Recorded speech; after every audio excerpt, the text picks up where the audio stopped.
friends, 2 time zones, and a shared love of stories. I'm Freya. And I'm Jamie. Bridging time zones 1 chapter at a time. Welcome to Once Upon a Time Zone. Hello everyone, welcome back to Once Upon a Time Zone. Today we are actually, I feel like we're starting to get into that end of the year content era. This is one of the most exciting times of the year. I feel like when we all start thinking about what our favorite reads were of the year, our top 10 lists and all that. So today we're actually going to go through your top 10 lists. So on Instagram, a few days ago, we both asked on Instagram for your favorite books of the year. We counted all of them and tallied them all up, and we've created this list of top 10 of the books that were the most frequently, nominated as your favorite book. So yeah, we're going to be going over that list today. I will also say I feel a little bit crazy today because I don't know if you saw my Instagram story, but both of us have been deep into making Bookmas content because, Bookmas is a fun time of the year. But I feel like I've just been making so many videos that I went to edit a thumbnail this morning and realized I was holding a book backwards in my thumbnail. I was completely just posing and being like, yeah, oh my God, this is going to be such a good thumbnail, holding the book backwards. So, I had to go into Photoshop and fix that. Photoshop. Yeah, that's when we love Photoshop. We don't use it for anything else but the book titles. Yeah, I'm just I'm going to just flip this book. I'm going to get the picture off Goodreads, put it in the thumbnail. Yeah. No one's going to know, guys. I was totally now you've let it out to the world. I know, and I posted it all on Instagram so everyone knows. Yeah. But I'm like, guys, you didn't see anything. Nothing happened. It's fine. It does get to that point, though, with Bookmas content. I'm editing 3 different videos at once because, you've got vlogs going and then you've got your sit downs and then you've got different ones. And it just gets to a point where I'm starting to insert the wrong content into the wrong videos and then I'll be editing a vlog and then there'll just be a thumbnail just there. And I'm like, oh, that's fancy seeing you here. Yeah, all the footage is going into all these random files and it's hold on, where's Bookmas Day 2? Where's Bookmas Day 3? Yeah. And it's all just merging together. So yeah, it's a little bit of a crazy busy time, but a very fun time. Mm-hmm. It is a lot of fun. And we were just talking about it before, it's this excuse to just do as much bookish stuff as possible, going book shopping, just reading as much as possible, putting hours aside for reading and not feeling guilty about it at all. Yes. It is kind of it comes with a lot of perks, I will say. Yeah, it's so much fun. But we're going to get into our current reads, I promise, but there also has been some very exciting news that was just announced 2 hours before we hit record on this episode. But fun news, the Will of the Many movie rights have been sold to Sony and I'm so excited. I really hope, I know nothing has been actually put into motion, there's no showrunner, there's no one attached to it yet, but I just really hope that this isn't one that falls through the cracks, and I hope it's one that actually happens, because oh my God, this would be so good as a movie adaptation. I feel like it's also one of the books that I think we've been talking about, it's really hard to picture what's going on, so it'd be really nice to have someone officially picture it for us and actually create it on screen so we can watch it happen. Oh yeah, it's gonna be, I think it's gonna be good. Yeah, it could have it has such potential. I think in the sense that as well, everyone would have a slightly different idea of what it looks like in your head, but I feel like everyone doesn't have a set in stone idea of what the world looks like. Whether it's something ACOTAR or something, I feel like we all know what that world looks like. So putting that on a screen, you'd have to get it exactly right. Whether this has a little bit more creative freedom, and I think Sony usually does a pretty good job of adapting. They're doing Project Hail Mary as well, and the trailer for that looks amazing. So I have pretty high hopes, and I hope you're right. I hope it just continues in the works and it's not just got the rights. Actually, it's not going to happen. Yeah, they better. I mean, it's such an ambitious project, even the book. Have you started this Strength of You yet? No, you haven't. No, it's going to be in my December. It's on my December TBR. Okay, but because we did Words of Radiance this month. I was like, yeah, that's enough. Yeah. Either way though, it's so ambitious, everything that's going on, everything they're gonna have to put on screen, especially the second book. That's gonna be a lot to handle, but they better have a huge budget for this. Yeah. They better put a lot of time into it. Don't rush it. But yeah, it has so much potential. Oh, it would be so amazing though. And I feel like there are so many people I want to read this book. Like I've been recommending it so much since I started it, but to people that don't read. So I kind of feel bad recommending it because I'm like, this is such an intense read. Like even I had to like pay attention to every single page. So if you haven't been reading in a while, or if you're just not a reader, it's not exactly the greatest like first introduction to fantasy or something like that. But see, that way I could just be like, just watch the movie because it's just such a good story. The story is so good. So I think, yeah, fingers crossed. Oh my God, the school part's gonna be so fun to watch. Like, and like, God. what is it when they're in the cafeteria or whatever it's called, and they have like all the rows of where you're supposed to sit, and you can see the like glares down like from the upper levels to the lower levels and like back. Oh my God, it's gonna be so good. Ugh. So much potential there. I hope whoever directs it as well just really analyzes the book and like works. Hopefully, Yes. James Islington is like in the process a lot because I think that could really, really help it. Yeah, it has to be like a full fantasy nerd being the showrunner. Like we need someone who actually loves fantasy and loves books. Oh my God, yeah, so excited. And then also, I wanted to talk to you about the Sunrise on the Reaping trailer because that also just came out.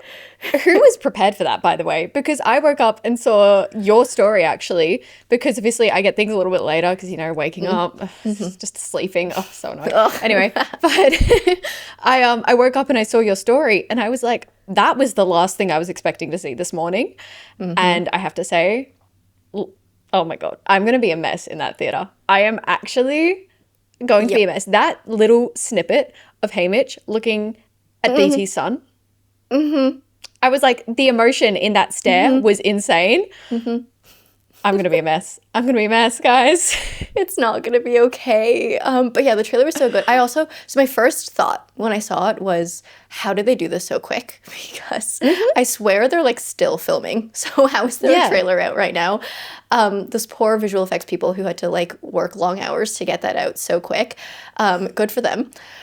It also looks amazing for so early on. Like, even all the visual effects, like all the CGI and everything, like it looks pretty decent already for like a temporary trailer version, which is incredible. And then my second thought was, why did they release it today? And then someone pointed out to me that it was exactly a year before the movie comes out.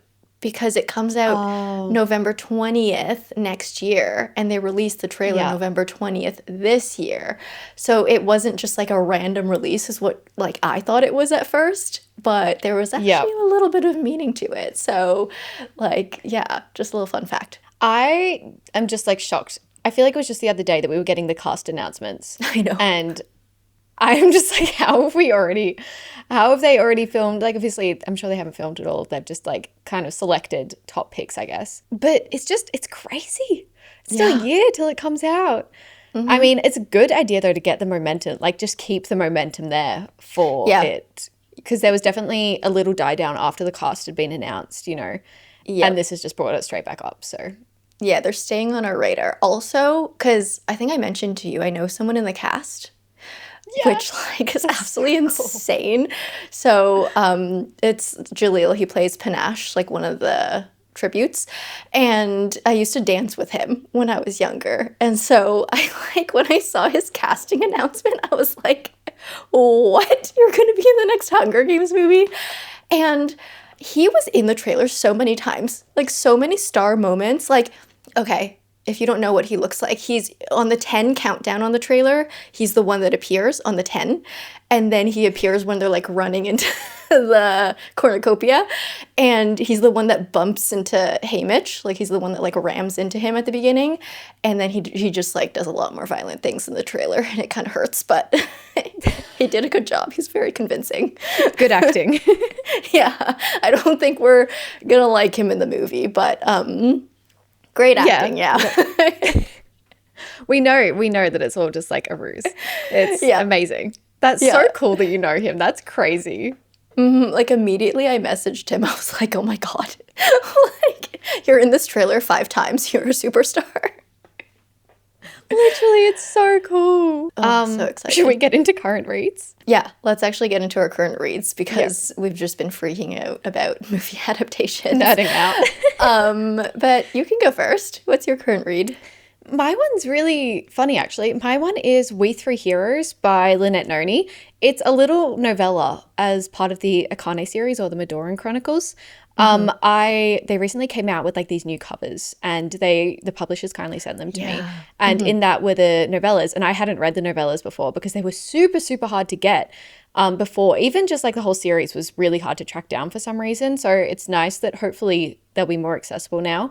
But yeah, I was like, you know what? Why don't we just have fun and dive back into this fun little magic school? If you haven't read the Akane series, to anyone listening, it's basically a YA magic school series by Lynette Noni. I love it so much. We're just following Alex, who was a human girl, and she finds out that she has magical abilities and kind of gets sent to this magical academy a bit later. So she's got a lot of catching up to play.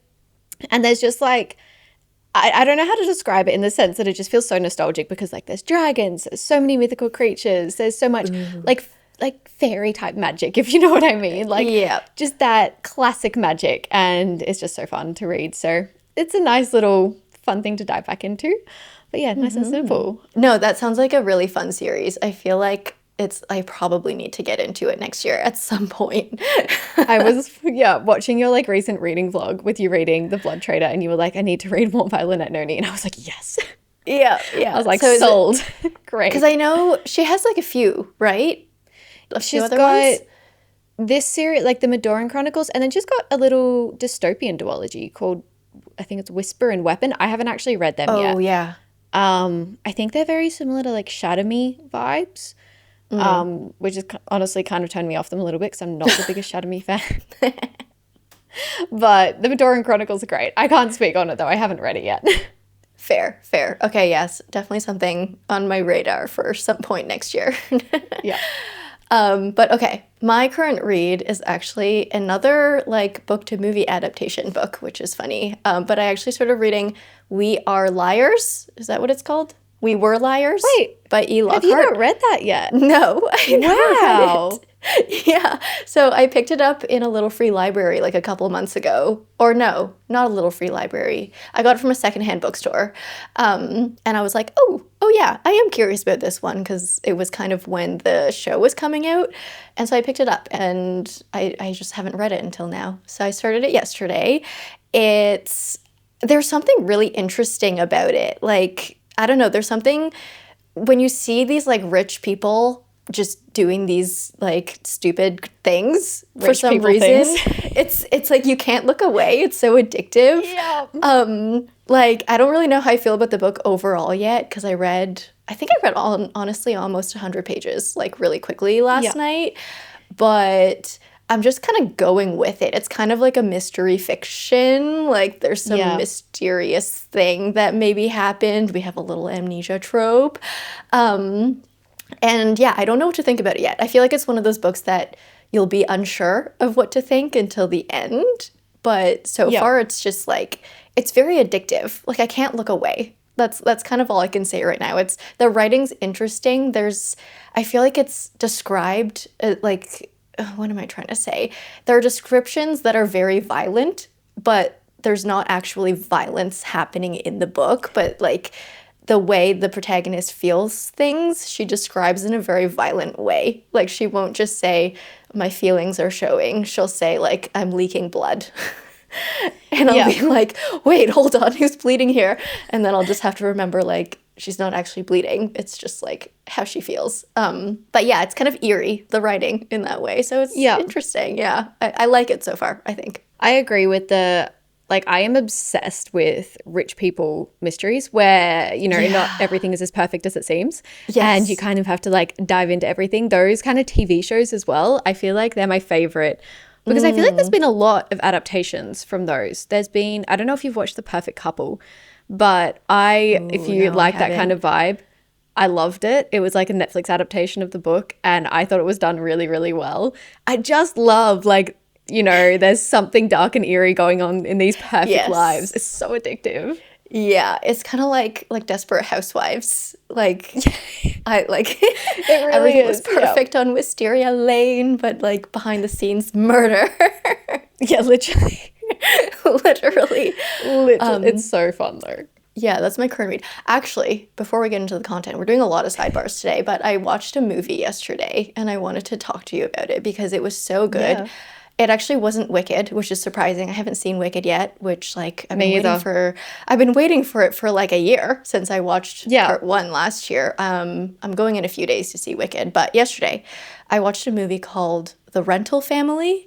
And it's really interesting. So it's a Japanese American film, and it revolves around, you know, the services in Japan that they offer where you can hire an actor essentially. Yeah. Like you can basically hire a girlfriend for a day, or like a mother for a day, or like an audience there's, like, a member nurse. for a few hours, Yeah. or like, yeah, a nurse, or like kind of anything you need. So it kind of revolves around that. And our main character is an actor, an American actor who moved to Japan, and he's struggling. He's trying to find work, and he gets kind of recruited by this company that does these human rental services, and he starts working for them. So he starts acting as like, a mother hires him to pretend to be the father of her kid because her kid, like, she thinks her kid is struggling because she doesn't have like a father figure in her life. And then he gets hired as like a friend to someone, and he gets hired as like a fake journalist for someone. And the whole point is like people want to fill these holes in their lives and Yeah. like get this human connection, but like to do that, they hire people to like kind of simulate almost like this situation. So then, yeah, we go on through the story, and like it's like the way human connection, I think, is shown through it, like the difference between like this kind of fake or forced human connection versus like genuine human connection, or like how one can turn into the other. Is done really well in this movie, and it made me cry. Like by the end, I was like sobbing, like I was crying. Oh my God. And it truly felt like I was reading a book, because I feel like movies haven't really been hitting me as hard lately. Yeah. Like I feel like a lot of movies honestly don't have good plots lately. Like they're not original, they're not creative, they're just kind of like all the same. But this one, it felt like a book. Like it felt like a literary fiction in a movie, and it was so good, and I think everyone should watch it. So Okay. yeah, that was Rental I'm gonna Family. add that. That sounds so good. You're right. It's hard to find a fun, unique kind of a movie, even like chick flicks. I don't understand how you can't make a good chick flick anymore, and it makes Yeah. me so sad. I'm like, I just want to put on a fun new chick flick that I haven't seen 5 times already. But no, I'm going to be watching this one for a 6th time. Like, Yeah. No, it's always like you have to rewatch because they don't make them like that anymore. Like they don't make them well anymore, and I don't know why they can't. all right, I guess we'll finally get into this Yeah. week's content. Enough procrastinating. There's just so much to talk about today. There was so much to talk about. Yeah. So we've kind of done like the top 10 books that we like recommended enough, and we've got a few ties.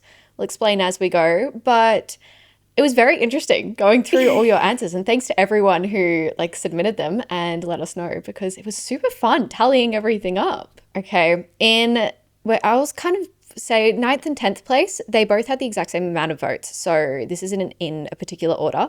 But at the bottom, we have The Invisible Life of Addie LaRue by V.E. Schwab, which that was so nice to see. so Oh my gosh. good. And especially the fact that it's not like a new book and it's still so popular is so cool, because a lot of these are very new books that are on this list. But that's so cool that it is still, you know, on everyone's top reads, and I can completely agree. We all know Jamie forced me to read this one, and thank God she did. Because it was amazing. And I will say though, what's really interesting, since like posting about it mainly on my short form platforms like TikTok and Instagram, I have been getting two extremes of people either absolutely loving it like me, it's a 6-star read, you know, a wonderful, we love Addie, and other people being like, this was the most boring book I have ever read, I DNF'd it. And that's like crazy, and there's no in between. It's just you either absolutely love it or absolutely hate it. So that was kind of crazy. Yeah, it's a really polarizing book. Like, yeah, I get the same thing. People either think it's the most boring thing in the world, or people really connect and they're like, oh my God, I feel so much for Addie and her story. And it was so moving, like, the entire way through. But yeah, kind of like similar. We had a few on this list, I think, that were kind of like older books. And every time I saw a vote for one of the older books, I was like, that's nice. Like, that, it just feels Yeah. so, there's something like cozy about it. Like, to think Yep. that, I mean, not that Addie LaRue is an old book. I think it's been published within the last 5 years. Like, it's not old at all.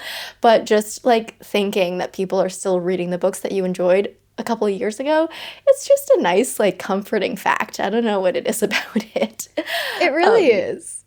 yeah, and like, yeah, I reread this one through audio this year, kind of like as you were reading it on physical. So, yeah, I don't know. It's just nice. It's like a story that has hit so hard, and people are still continuing to read it and still relating to it. And this one actually, on the movie adaptations, on the topic of movie adaptations, this one was signed or like picked up for a movie a while ago, but I haven't seen anything move on this one lately. So hopefully this one hasn't Yeah. just like dropped, because I think this would actually make a really good movie too, because it's like historical. You can kind of jump through Hmm. all these eras, and the backdrops and environments I think would be really interesting to see come Yep. to life. Um, so yeah, I hope this movie is still going through as well, but yeah, definitely such a beautiful read. It really is. And I feel like it's one of V. Schwab's like most popular books, which is Yeah. quite funny because I feel like it's her most different book, which Yes. is really cool. So yeah, because I feel yeah, it feels like very different reading her kind of fantasy, more I guess like classic fantasy, where there is this Mm-hmm. like magical realism in a sense. Mm-hmm. And they feel very different, but there's also aspects that are the same, I guess. So Yeah. Yeah. When I went to her talk actually in June, she was talking about this and how before publishing this one, she kind of like always had these riskier ideas, but like those ones would never get published. It was more like the ones that were like, I guess, would more obviously sell. And then yeah. this one was the one that really like changed her writing career, or like the trajectory of her writing career, because this one did blow up. It was her first book, I think, to like really, I don't know, pick up TikTok steam like on that level. And then so after that, she said that her publishers now will like trust her a lot more to do kind of whatever she wants. And that's why she was able to write something like Bury Our Bones in the Midnight Soil this year, something that's definitely like a different type of a story, something that could be a little bit more divisive in terms of like who likes it, who doesn't like it. But I love that Addie LaRue has given her the freedom to actually write the stories that, come from her soul and the ones that she wants to write. So, yeah, just lots of good with Addie. No, I'm glad it made the list. It made the top 10. I feel like you should do the ninth.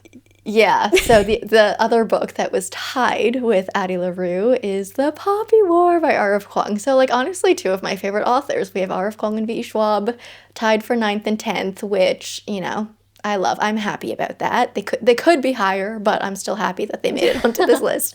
And yeah, just another one that's really exciting because, yeah, The Poppy War didn't come out this year. And, like, The Burning God, like, the third book, didn't come out this year either. So it's nice to see that people are still diving into R.F. Kuang's backlist and discovering her. And also with Poppy War, of course, being her debut novel.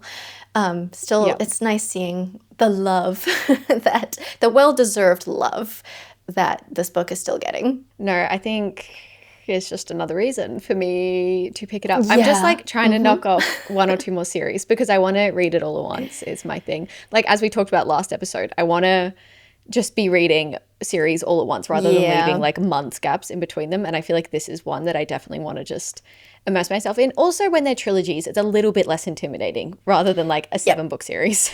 Yeah. I think this one, it'll be one that you want to read almost back to back, but not exactly back to back. Because I Yeah. feel like if you did read them back to back, you would be a mess. Like Mental health. Yeah. you would not be okay. I would be very worried for you. But yeah, definitely one that you could do with a couple of nice little cute palette cleansers in Yeah. there. Okay. Good to keep in mind. But, obviously one of my favorite trilogies, one of my favorite series of all time. So well deserved to make it onto this list. All right. Tied from 8th to 6th place. Like, we have 3 that all had the same amount of votes with, I think, 15 votes.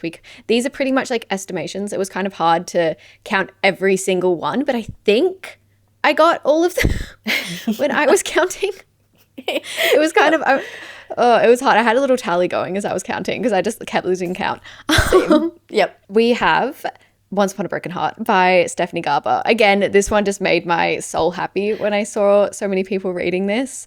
Yes. Obviously, I feel like everyone knows Once Upon a Broken Heart, and I'm glad that it's still getting the attention because I feel like, was it last year or was it the year? It was the year before when A Curse for True Love, the final book in the trilogy came out. Was Spectacular was last year too. Oh Yeah. no, that's not even Once Upon a Broken Heart. That's terrible. Same world. Same world, yeah. And I just think, I feel like we did get a few. I got a few for like The Ballad of Never After, so we're just kind of talking about trilogy as a whole. But it's just such a whimsical, magical trilogy. Like, this trilogy is literally my happy place. Like, when I just want to escape reality, I just think of a Stephanie Garber world, and it's just truly the most magical, whimsical place you could be in. Yeah, I think this one it also feels validating to me in a strange way because I read this one near the start of my romantasy journey, we could say. Like, it's definitely one of the more romance-forward romantasy books. And so it feels nice that, like, I don't know, people are still loving it because it's something that I loved at the start of my romantasy journey. And it's kind of like, sometimes you think back and you're like, oh, I hope if I reread this, it would still hold up. You know what I mean? Like, after reading so many romantasies now, it's like, I hope this one holds up. And then just seeing that people are still reading it and loving it, I don't know, just also makes me feel good. It always is kind of scary to, like, even just recommend books that you read so long ago and loved so long ago. Yeah. Because there definitely have been times where I've recommended a book that I loved in the moment, and then people have gotten back to me and they were like, it was fine. And I was like, oh no, I didn't give a 5-star recommendation. What am I doing? Yeah. No, that's why, like, even when I, like, recommended Addie LaRue to you and then I reread it and then you loved it and then I still loved it on the reread, I'm like, oh my God, thank God. It's genuinely a little bit scary. So you're right. It is nice to see people still loving the trilogy. Yeah. So that was, I guess, 6th to 8th place. And then another one that's tied is The Night and the Moth by Rachel Gillig, which is our first new release this year that's on this list. So that's exciting. I mean, I think well deserved. We love Rachel Gillig on this podcast. So I just thought this was so refreshing. That is probably the main reason I loved it so much. Rachel Gillig has this way of creating fantasy worlds that are just nothing like you've read before. And in this day and age, I commend her for that because who can think of something that isn't done before? We had that experience trying to come up with our own fantasy books, and it was so hard. Every time you think of something, you're like, oh, wait, that was in that book. And oh my gosh, I just have so much respect for authors coming up with unique magic systems or unique plots or unique political systems, anything like that. I just bow down to them, honestly. Yeah, no, she is definitely a creative. And I think, like, honestly, so this book was, obviously I loved it, but after I read it, it became one of my, what am I trying to say? It became a book club pick for my in-person book club. And it was so interesting seeing, like, honestly, mixed reviews on this one because I loved it, but then there were so many people who were, like, bored of it. A lot of people who, like, didn't love the romance in it. A lot of people who I think, I don't know, just didn't get along with her writing. And I guess in a way I can see it. I think her books are very vibes. And I think a lot of plot readers maybe didn't love this one so much. Yeah.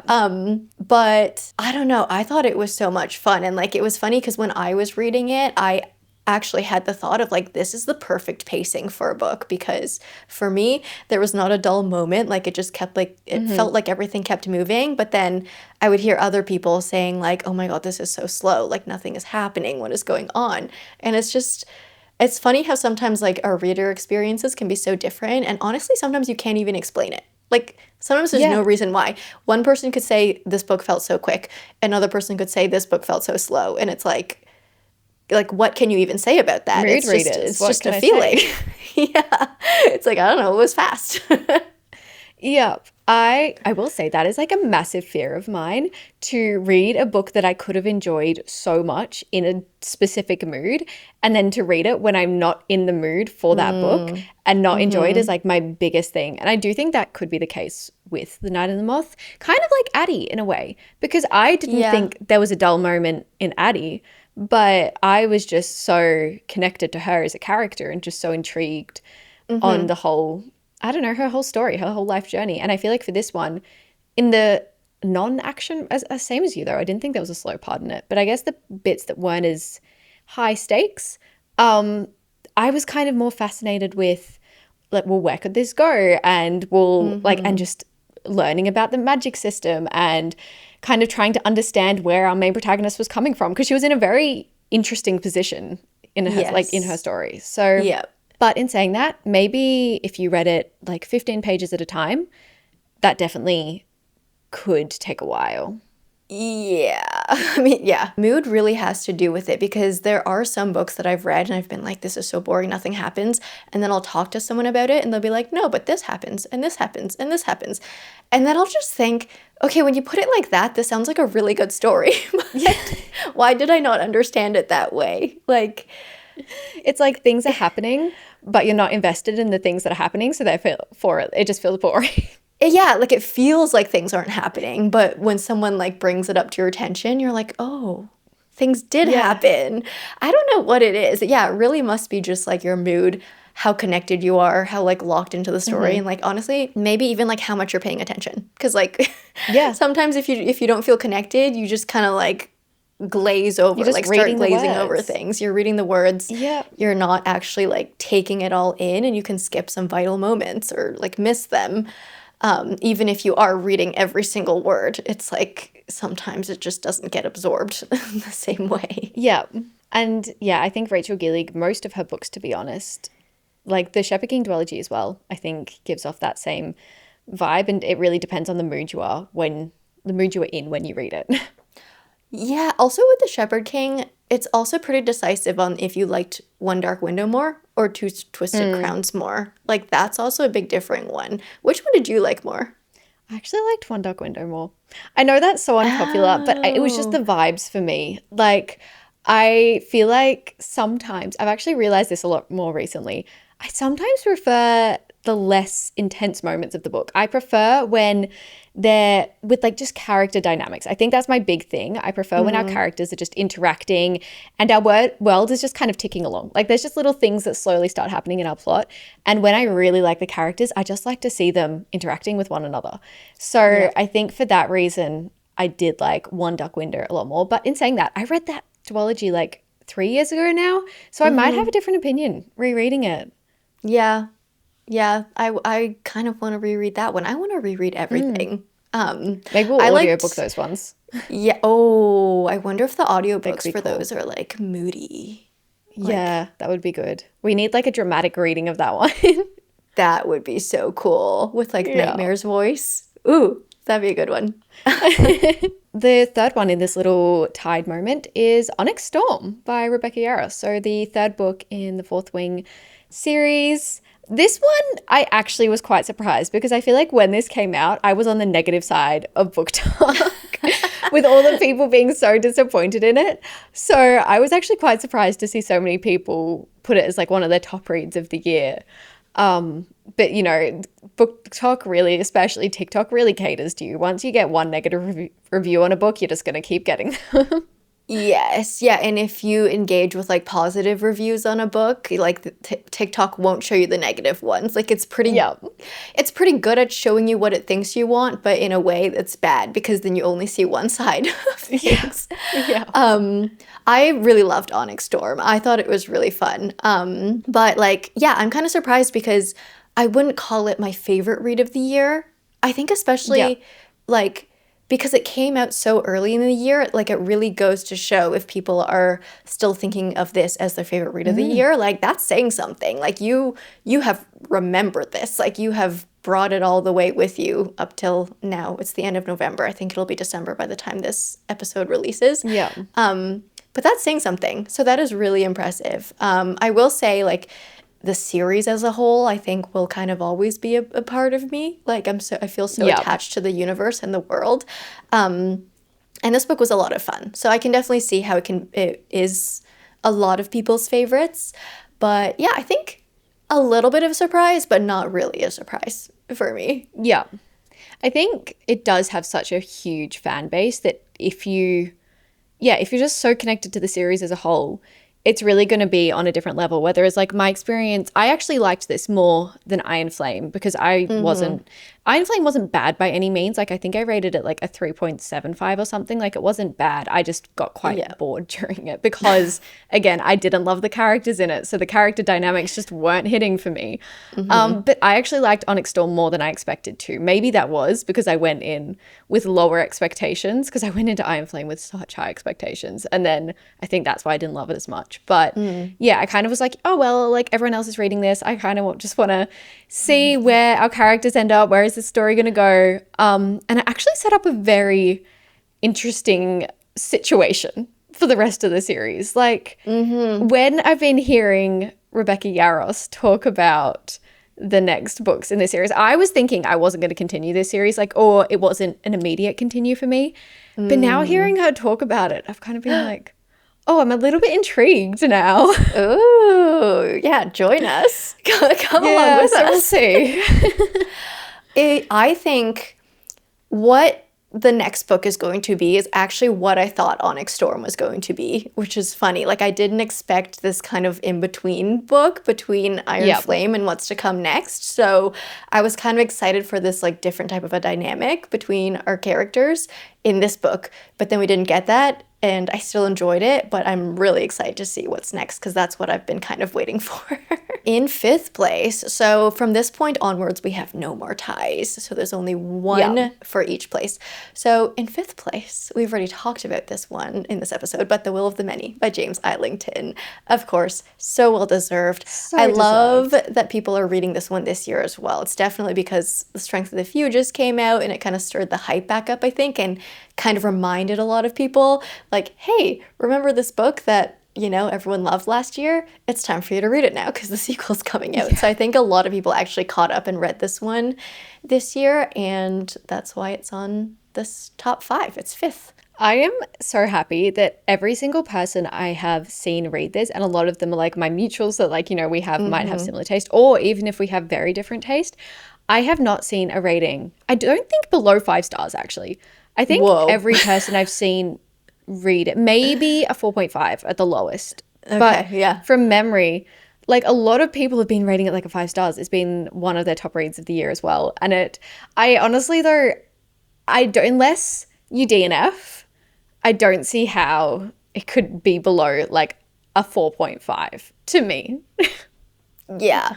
Like if you DNF'd from the first half and didn't read the second half, then maybe, but I honestly enjoyed the whole book. Because it does take a bit. Like it does take a bit to get into it. When I read it, I think it took me 200 pages to actually understand. Like I understood the plot, but to understand the hierarchy system and everything like that, it took a minute. I think to like emotionally connect, because like while you're reading the first half, it's like, oh, this is so cool, like this is awesome, but you can't really emotionally connect because all of your brain capacity is being used to just trying to understand what is going on, and so like the emotional side of you is just turned off because you're working overtime to just like analyze like the technicalities of everything. But then like once you get to the second half, that's when like the fun kicks in, I guess, and like you start getting attached, and then by the time you get to the end, like the last page or like the last few pages, it's like, whoa, what? You find yourself Googling the ending to make sure you've read it right.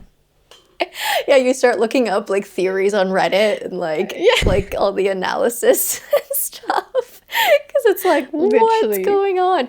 I'm so excited to see you read the second book. Like, I can't wait to see what you think. I am starting on like December 1st. No, I am literally so excited. I'm a little bit nervous because I do feel like it's going to use a lot of my brain power. But for that reason, like the reason I didn't pick it up yet is because I'm going away for the weekend and stuff. And I was like, I don't need a distraction, like not a single distraction whilst reading this book. And, you know, I'll be with my family and everything. So I was like, if they talk to me and interrupt me whilst I'm reading this, I think I might scream, and I don't want anyone to experience that. So I'm going to do it in my own little moment. To feel the wrath of Freya. It's like they interrupt me in one of the plot twists, and I'll just be like, don't you dare. You can't wreck this moment for me. Yeah, I'm excited. It is, it's definitely kind of a similar type of a book where like the first part you're like you really just need to turn on because you're learning a lot. But like as it goes on, it'll be like it'll get easier. Okay, great. So number 4, moving on to our next one, is Project Hail Mary by Andy Weir. So this one, I guess, is obviously an older release, but I think it makes a lot of sense that a lot of people read it this year because the movie's coming out in March. So I think like both of us, like both of us read this year, so we're included in that group. But yeah, again, so well deserved. Like neither of us have really been sci-fi readers up to this year. We've started just kind of dabbling in, putting our toes in, and this one was definitely a good read. I feel like even if you think you're not going to like sci-fi at all, you could read this book because yes, there's space in it. Yes, there's some like technical stuff in it. And I don't know, like it wasn't hard for me to understand, but I feel like even if you didn't understand all of it, you're still fine. Like you can still follow the story. Yeah. It's really engaging. The story itself, I think, is quite simple but effective. So there's not like, you don't have to follow so many different pieces. Like you're really just honed in on one character. Like there's no switching multi POVs or anything like that. So definitely like a really good read and really surprised me at how emotionally connected I felt to this one. How addictive it was. I think if you had told me at this time last year that like, because this has definitely made my top 10, I think, of the year. I haven't done an official ranking yet, but it was definitely one of the best books I read this year. And if you had told me that last year, that like this is intense science fiction. This is not fantasy with a little bit of science fiction thrown in there or whatever. It's, full on science fiction. And I would not have believed you. But this is truly one that I think I could recommend to absolutely anyone. I think anyone who enjoys reading a book will enjoy this. Even if you don't like reading a book, I feel like you would enjoy this. And you're right, with the science talk, there were definitely moments where I was trying to draw on like my grade 12 chemistry and physics and everything like that. And I was like, oh, this is hard. And there were definitely moments I didn't understand it. But by the time that kind of passed, you found like the reaction of that. You found what they were describing and the effect it had or the impact it had or the outcome. So you didn't really need to know all the scientific sides. It's just kind of, if you happen to be a science nerd, then you can know all the little details that are going on. And great for you. I'm very jealous. Yeah. So in my reading vlog, just in case anyone hasn't watched that reading vlog, I learned a microwave fact while reading this book that blew my mind because I didn't know this. But just in case you guys don't know this, the mesh thing on the door of the microwave is there to keep like the waves inside the microwave because they can't fit through the little holes of the mesh on the door. And I don't know why I did not know this. I feel like it's a fact that I should have known. But I never even really thought of that like mesh layer on the microwave. I was just like, that's just what microwaves look like. Maybe they just all decided one day, this is the design that we're going to put on all microwaves. I didn't know there was a function to it. And so when I read that part in the book, I was telling my husband, I was like, oh my God, did you know this about microwaves? Like, fun fact, like, I'm going to blow your mind with this. And he was like, you didn't know that? I was like, oh, maybe it's just me. But then I posted the reading vlog and I found out that there are, in fact, other people out there that also didn't know that and were also enlightened with me by reading that in this book. So, yeah, you'll learn something. I learned quite a bit in it, honestly. And it really did trigger some, like, school knowledge that I very much tried to forget. Because I was not a science girl. I was forced to do it. I did not enjoy it. But I did learn that in my physics class. And that is the only reason I knew it, I think. I don't think I would have. You didn't think about that. You're just like, oh, it's just the design of the microwave.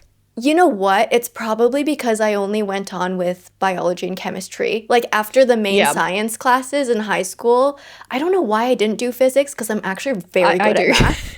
Like no, but I'm Oh, I'm like really? so good at math, so I feel like I would have actually thrived in a physics environment. Yeah, you But probably would have. because I chose because in high school, I don't know if we're gonna get off into another tangent now, but like you can choose like your whatever you want to focus on in grade 11 and 12, and I decided to do all three maths, which were like calculus, data, whatever, and general math. So because I was like a math nerd, so I'm like I'm gonna do all the math classes, and then I was like I could do all three sciences, but do I need all three sciences? So then I chose chemistry and biology because at the time I was like I don't know what physics is. I feel like chemistry and biology sound more I don't know, like I could use them in real life, but then now looking back, I'm like, I should have done physics. I found physics so hard because I couldn't, I found it really hard to apply.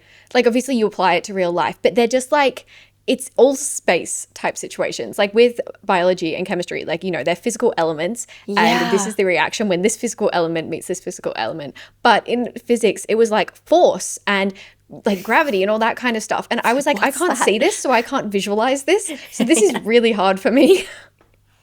Yeah. So Yeah. it was Whenever I kind of the start same reading this thinking, book. yeah, whenever I start thinking too much about space, like relativity and everything, I'm like, oh no, It's a dangerous, I'm dangerous thought. spiraling.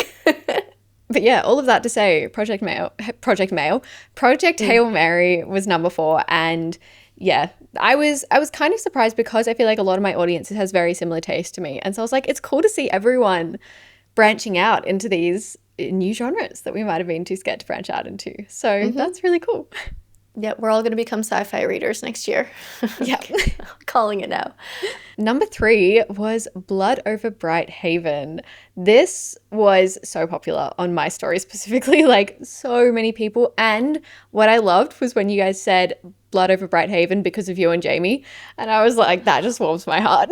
Yeah, I saw a bunch of those too. I was like, yay, this makes me so happy. This is why we post book content. Like, we To give you love, guys your top reads of the year. yeah, we take credit for all of it. You know? But this makes sense to me. I think, again, a very particular type of reader will enjoy this. I don't think this book is for everyone, if I'm going to be honest. Just because I think it's a very, It's brutal.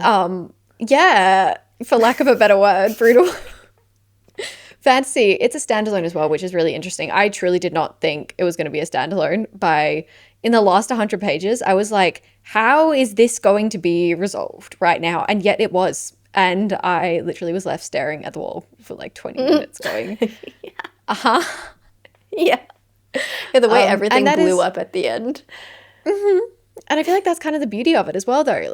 I love books that make you just stare into space and go, what did I just read? And make you think about it for like weeks to come. And I still think about this book, to be honest. Also, definition of female rage in the best way possible. Yeah. Yeah. Love it. Yeah. So like, yeah, filled with rage, but also just so haunting and like makes you think like everything in the world sucks, but like in kind of a helpful way, I think. Like after you process it, you're like, oh, it's good. It's good that I read that. It opens up your Yeah. eyes.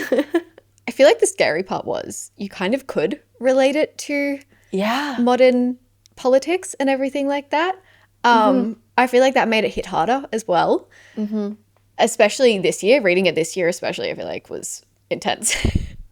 So it kind Yep. of, it makes sense to me why this is so high. Yeah, it's like whenever you read those books where it's like a fantastical world or whatever, so you're like, oh, we're so far removed from this.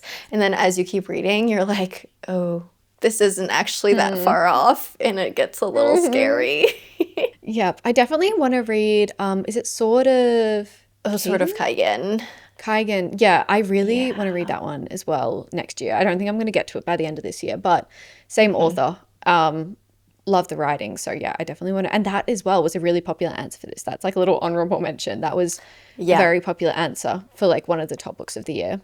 Yeah, also very good. Very different tone, honestly, to Blood Over Bright Haven. I feel like Blood Over Okay. Bright Haven was more of a political read, And then Yeah. sort of Kaigen, although there was definitely a lot of politics in it, I think it felt more historical. It's based more in Yeah. history. It's actually, there's a part in it that's based on the same historical event that happened in Poppy War. Like, they're both based on the same Oh, historical event.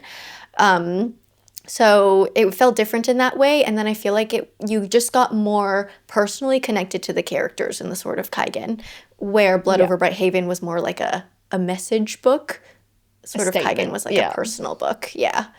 But both very good. Like, Interesting. love both of them. Okay. That's so interesting that it's based off the same event, like historical event as the Poppy War. I didn't realize that. Yeah, and That's if you really read cool. both of them, you'll see, and you'll be like, oh yeah, Yeah. this sucks. That's a dangerous thing for me though. I'll like nerd out and then I'll just watch like documentaries and read articles and Oh, I'm but very I good don't at know doing if you that. want to. I mean, like, yeah, Oh, important I too, don't think but I don't think I will. it'll It's like hurt. a bad thing of mine. I just like deep dive into things and I'll be reading it and being like, this is traumatizing and just keep reading. Keep going, you can't stop. There's actually Oh been so no. many like things I've learned through books because of that, especially like historical fictions and stuff when I'm reading them and I'm like, oh, I wonder if this is true. And then I just go on a tangent. Yeah, yeah, that does happen a lot. That's how I found out the guy in the Ministry of Time was real. I went on a little Yeah. deep dive on that when I was reading. It's so good though. You learn so much. Yep, I love it. Like the mesh on microwaves. We learned that too. Okay. In second place, we're getting up there. This one is Sunrise on the Reaping by Suzanne Collins. Yeah, I'm like, I feel like we should do a drum roll for these. I don't I know know. how to I was drum like, roll with a mic. yeah. Like, should I tap the mic? I don't know. I don't know how that would sound. But yeah, I mean, like, this one was obvious. Like, it had to be on the list, I think. Like, we all Yeah. love the Hunger Games, and so the fact that we're getting more Hunger Games content is wonderful, and also that, like, the new Hunger Games content is good, and it doesn't feel like just, selling books to sell books. Yeah. I mean, yeah, I feel like everyone knows we love this book. Yeah, what can you say? I just was so happy that this met every single expectation I had, and I think it was the same for a lot of people. I have seen one or two people say that they were expecting more from it, but I think personally I wasn't because it's a prequel and we Yeah. did already know a lot of what was going to happen if you, had read The Hunger Games. I feel like in the movies it doesn't really talk about it, but if you'd read the books, I feel like you knew a lot of what was going to happen. So I'll be also really interested to see how closely this is adapted to the screen because obviously there was, I reread The Hunger Games this year and it was quite interesting to see the differences and like what they had decided to leave out of the books when they were doing the movies and everything like that. Like, I completely forgot that Peter lost his leg.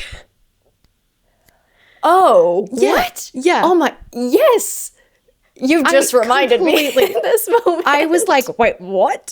And I was like, oh, wait, you just decided to like fully not include that.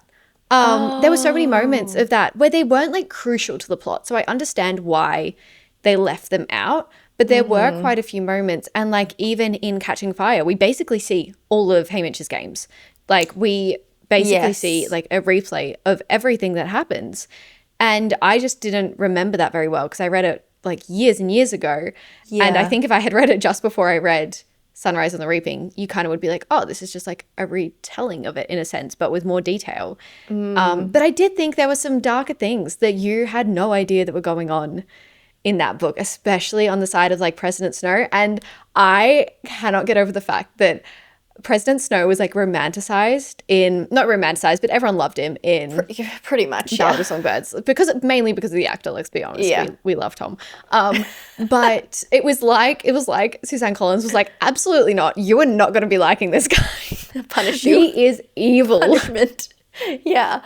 When you just said President Snow name, I got cold. Like I just started shivering. I was like, ooh, he was so creepy in this book. Like after Yeah. knowing his story in the Ballad of Songbirds and Snakes and then coming into this one and seeing how his experiences in his own prequel affected how he acted in this one and then also into like the future Katniss's games, Yeah. obviously.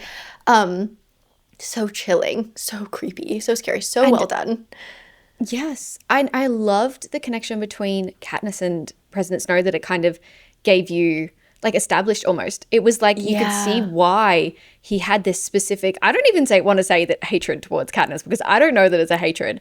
I think there's some very mixed emotions going on Just there. like a weird infatuation. Let's just say. It was like, it's so interesting. And it's almost, he has this sense of respect for her in his weird, twisted mind. Like he wants to egg her on. Like he wants to get these reactions from her. Like he's kind of living off them in a weird way. Yep. And then when I rewatched the movies and that scene in his, like, rose garden at the very end, Oh, that hits so different. That hit different. Yeah, because I didn't do a reread of the books this year, but I did do a rewatch of all the movies after reading Sunrise on the Reaping. And yeah, same thing. Like that scene, I was like, oh my goodness, this is so different And now. can I just say, the casting for Snow has been spot on for every single one. I just got shivers again. I just got shivers. Here's the one shot of him as Snow. Who is it? I was pronouncing it Ralph, but I'm pretty sure that's wrong. I think it's like Rife. Yeah, Rife. Rife. Yeah. Rife. Rafe, something like Rife? that. Yeah. I just, like, saw the letters and was like, oh yeah, Ralph, but it's not. Yeah. But yeah, no, him, like, the one shot we got in that trailer, just linking it back to the start of the video, but that was insane. And then I saw, like, this little, you know, old President Snow, middle-aged, and then young President Snow. Yeah. And the costume designs, on point. They deserve a raise. So good. So good. Yeah, I saw the little Yeah. stack. I think someone posted it on TikTok and just put them all on top of each other. And I was like, oh my goodness. One of the best villains I have ever read about, though. We've talked about this before. Literally. No one can live up to President Snow in the worst way possible. Yeah, we don't want anyone to be honest. Well, Yeah, no. I mean, it's great to read about, but Yeah, we do, but we don't. Like, we need to be Yeah. emotionally ready for another one. but yeah, all saying that, no surprise that this was in the top 3, let's be honest. Do you want to announce number 1? Yeah, How do okay, we do a guys. drum roll? I know. Can we, like, insert a little drum? No, that will scare the, like, listeners. Yeah, I'm like, I feel like that sound is just too aggressive of a drum roll on a podcast. All right, guys, number 1, and I was so happy to see this at number 1 because I almost agree with this, was Atmosphere by Taylor Jenkins Reid. I was so happy to see this up there because this is definitely in my top 5 at least. Oh, yeah. Probably top 3 For to sure. be honest. Top 3, top 2, top Yeah. 1 probably. Yeah, I haven't even ranked everything yet, but this was so much better than I could have expected. And I had high expectations because, like, you guys know, Taylor Jenkins Reid, one of our favorite authors. We love her books. And I was like, I think now that I think about it, I actually think this, it's a hard statement, may have overtaken Evelyn Hugo. I don't know. I think I need to reread to make sure. But Yeah. the emotional impact this had, and I have seen some people be like, oh, but it's not a love story. But I think it is, like, the most realistic, gut-wrenching love story that It is. I have ever read. It's not a romance. Like, it's not a romance No. story, but it is a love story, I think. Like, Yeah. love in all forms, too. Like, romantic love, friendship love, familial love. Yeah. Like, just a lot of different forms of love. But yeah, I mean, like, I wouldn't call it a romance. Like, we don't have a meet cute, a build up, a third act conflict, and a whatever. But, like, definitely love story, I would say. Yeah. I was so happy that so many people were obsessed with this book like we were. I just, like, there's not one single thing I can fault in this book, to be honest. Yeah. No, I'm gonna cry thinking about it. genuinely so good. It's one of those books that catches you off guard because, like, when I went into reading this one, I didn't know what it was about. Like, I didn't, like, on purpose, kind of. Also, I do think the synopsis on this one, like, on the back of the book on Goodreads, like, it kind of keeps things a little bit vague. Like, it doesn't really tell you what it's about, and I think that's a good thing because you I want to think so, step yeah. into it, like, not knowing much. Like, yeah, it's about space. Like, it's about like the first females, like the first group of females to be able to go to space. And I think that is wonderful to know, and I think it's a wonderful story. But then on top of that, it doesn't actually tell you like like what's going to happen in the book and like what our character goes through, what our characters go through. And the way it just caught me off guard because I was reading it thinking I was going to read this space story. And instead I read this love story and I was like, I was so surprised in the best way. Yeah. It almost kind of just reminds you that like these incredible people that are like risking their lives and, you know, doing this for the sake of science or to help humanity or whatever it may be in the situation. Like they're still people. They still have like real problems and real lives. And like, it's not like their life just stops and they can, you know, dedicate their entire time to research or, you know, preparing to go up to space. Like that. Like they're having human experiences too. Like, it's not like they just work all the time. And even if they do work all the time, there's also so much going on, like in your brain, like in your mental health while you're doing that. And yeah, like this book shows that so well. And I feel like I could just see so many people that I know in the characters as well. I think that's another reason it hit so close. Like they're people that I have in my life, and it just made me like, I don't know, be more connected to those people. And I was just like, this is really sad, but like in the best way possible. I will say though, one of my most hated characters is in this book. Oh, yes.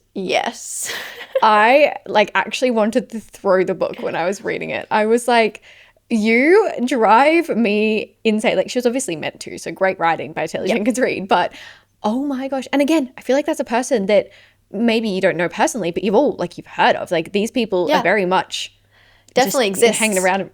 And just don't see anything wrong with what they're doing. Yeah.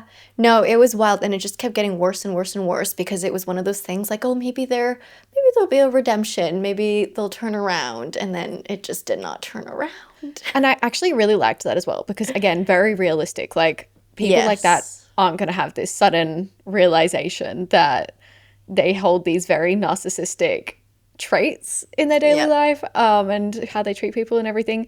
Yeah, and it's like, everything was just so realistic about this, and I think that made it hit so much harder. Yeah, no, wonderful read, perfect read. Again, another book that I think everyone could read and would find something to relate to and be able to connect to it. It's another one of those books. I love Taylor Jenkins Reid. I can't wait. Like now I'm just like, all right, can we have our next announcement? But it makes sense as why there's such like a long time period in between her book announcements because she does so much research, and it showed in this as well. Like it really showed. Yeah, I am curious though, like where she's gonna go next. Like what topic we've are we covered gonna dive a lot into? of bases. Like we've done sports, we've done Hollywood, we've done old Hollywood, we've done music. Like and then NASA was kind of out of the blue, to be honest. Yeah, I wonder if she'll continue on. That was with a this. really bad pun. I'm like, I didn't even realize that, but anyway. Wait, I didn't like even notice it. Blue. No, it's a really bad one. I just said it and I was like, oh my God, okay. I just completely like skimmed over that one. I'm like, what? No, I didn't hear anything. It wasn't good. Fair enough. Yeah, so good. I wonder if she'll like do an interconnected little thing with this one too, because she used to do that a lot. So I don't know. We do have a lot of characters. I reckon that would definitely be a possibility.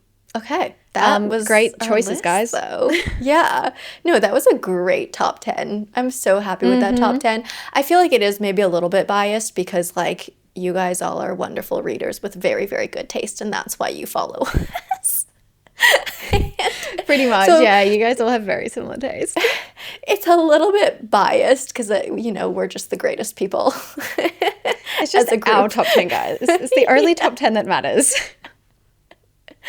But you guys did a wonderful job. Thank you for everyone who, contributed your favorite books of the year, and were able to help us make this list of top 10. So excited for our next few episodes as well. Like, I love this time of the year, as you said. It's just like, it's the wrap-up period of the entire year, of our entire reading year. So, let us know in the comments as well, like, if there were any other books that, or if you agree with the top 10, if one of your favorite books were on this top 10 list as well. Always interesting. Yeah, let us know. It's the best time of the year to get recs because, it's like you think about your top 10 and it's like what books have stuck with you throughout the entire year. So you get the best recs at the end of the year, I find. Yep, definitely. All right. So if you guys are still here listening to the end, thank you for listening wherever you are in the world or whatever time zone you're in. Until next time, stay comfy and keep reading. Don't forget to subscribe and follow us on socials for more bookish content. Bye. See you next time.